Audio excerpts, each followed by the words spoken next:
Aujourd'hui, on va être à la cool. Je vais vous parler des 6 lectures qui m'ont le plus marqué depuis le début de l'année. Et en tout, j'en ai quand même lu 59, hein. Donc il y avait du tri à faire.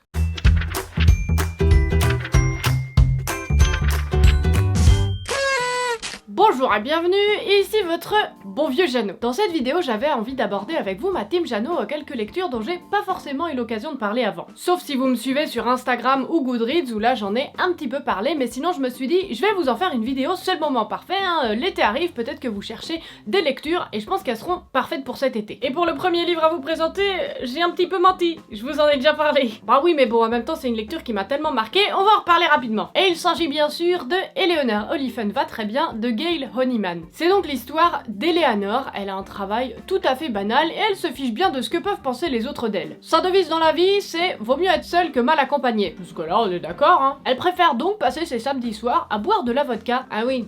Ah non, là on n'est pas dans la même team, hein. Ça, moi c'est plutôt tisane, bouquin et dodo, hein. Mais tout va changer dans sa vie lorsqu'elle va rencontrer Raymond, un de ses collègues qui travaille au service informatique. Et vraiment, il est sympa, il est pétillant, il adore parler, enfin bon, tout le contraire d'Eleanor, quoi. À partir de là, il va se passer tout un tas de péripéties dans la vie d'Eleanor qui va bouleverser sa vie à tout jamais. Sur le papier, comme ça, c'est une histoire qui a l'air assez simple, mais pourtant, on s'en prend plein la chetron. Eleanor, moi, je l'ai trouvée hilarante. Elle est brute de décoffrage, elle a zéro chill, mais au fil du livre, plus on va apprendre à la connaître et plus elle va être hyper touchante. Notamment vu sa relation très problématique avec sa maman. C'est un livre que j'avais lu à un moment où j'avais plus du tout envie de lire dans ma vie, hein. Je vous en parlais il y a quelques mois dans une autre vidéo, alors forcément, j'étais quand même obligée de vous en parler un petit peu. J'avais ensuite envie de vous parler d'un livre qui malheureusement est sorti qu'en anglais pour le moment, je suis désolée. Ça va être le cas de quelques livres dans cette vidéo, hein. La moitié pour être exact. Après ça vous fait déjà quand même 3 conseils de lecture, hein. Le problème c'est que en toute honnêteté je lis très majoritairement en anglais, donc c'était compliqué pour moi de vous parler des livres qui m'ont marqué et touché cette année sans en caler quelques-uns comme ça en anglais. D'ailleurs vous êtes de plus en plus nombreux et nombreuses à m'écrire pour me dire dis Jeannot, t'aurais pas des petits conseils pour se mettre à lire en anglais? Et ben vous en faites pas, je vais vous faire une vidéo sur le sujet très bientôt. Bon, revenons quand même à nos moutons. Je voulais vous parler de In 5 Years de Rebecca Serle. Dans ce livre, on va suivre Dani qui est une hit girl. Elle a tout qui va bien dans sa vie, le beau boulot, le beau fiancé.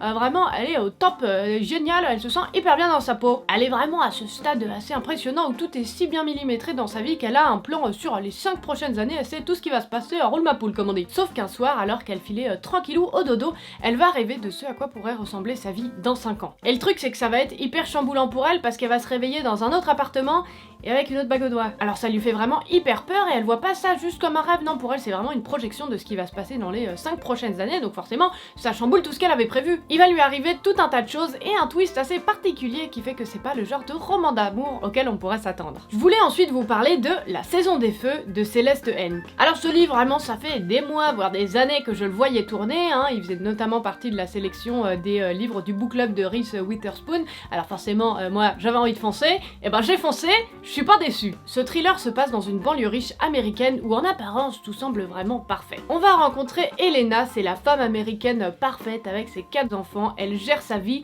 et un jour elle va louer l'un de ses appartements à Mia. Mia, elle est très différente d'elle, c'est une femme noire américaine, elle est célibataire et en plus elle est artiste. Pour le dire simplement, c'est assez éloigné des valeurs d'Elena. Elle va donc s'installer avec sa fille Pearl et les deux familles vont au début assez bien s'entendre et nouer des liens, mais ça va vite partir en cacahuète, hein. Ce livre, j'ai pas envie de vous en dire trop, voilà, je préfère vous laisser découvrir, mais si vous voulez comprendre un petit peu plus l'atmosphère en tout cas du bouquin, je vous conseille d'aller voir la bande-annonce de la série. Dans ce livre, on va évoquer énormément de sujets, on va parler de racisme, mais on va aussi parler de qu'est-ce que c'est qu'être une bonne mère, est-ce qu'on peut être une bonne maman et une femme libre à la fois. On va vraiment avoir deux mamans très différentes et deux femmes très différentes et on va régulièrement mettre en parallèle leurs deux histoires. Et la série, vraiment, je l'ai adorée, j'ai trouvé qu'elle donnait vie au roman, là où parfois je restais un petit peu sur ma faim. La série, vraiment, je trouve que les personnages sont hyper bien choisis, les acteurs sont au top.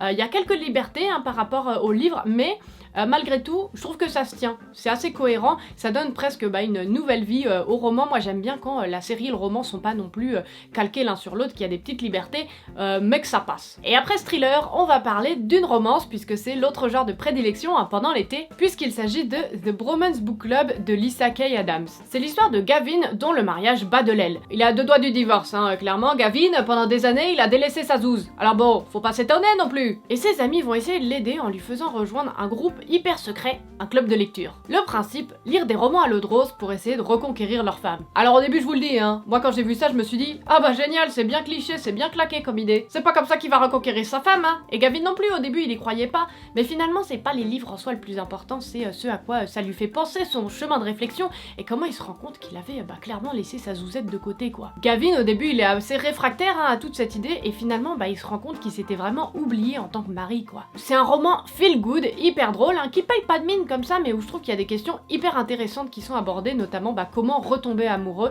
après des années de mariage. Je le conseille quand même à un public plutôt averti, il y a quelques scènes un peu hot quoi. Je vais vous présenter l'avant-dernier livre de cette sélection, c'est d'ailleurs le seul qui n'est pas de la fiction, puisqu'il s'agit de Hunger de Roxane Gay. Roxane Gay, c'est une femme américaine, elle est obèse et elle va nous parler de son rapport au corps. Elle est pas là pour nous vendre une success story ou un programme minceur de nous dire qu'elle a réussi à perdre 50 kilos en 2 semaines, non, en fait elle a juste envie de nous dire qu'elle a le droit d'exister en tant que femme grosse. Si elle a commencé à grossir, c'est parce qu'elle avait envie de s'effacer et que les hommes arrêtent de la regarder. Pendant son enfance, Roxane Gay, elle a été victime d'un viol collectif, et en fait après ça, elle a tout simplement eu envie d'arrêter d'exister. Honnêtement, ce livre, il m'a bouleversée dans le sens le plus tragique du terme. Chaque page, vraiment, c'était très difficile à lire. Il y a forcément plusieurs passages où je me suis identifiée, mais à la fois, je pense que c'est l'un des livres les plus importants que j'ai lu cette année. Et j'ai vraiment envie de lire tous les autres livres de Roxane Gay. Son écriture, elle est très simple, mais elle est brute. J'avais l'impression de me prendre un parpaing à chaque fois que je tournais une page. Mais en tout cas, j'ai trouvé ça hyper fort, le message qu'elle essayait de nous faire passer. Elle a tout simplement envie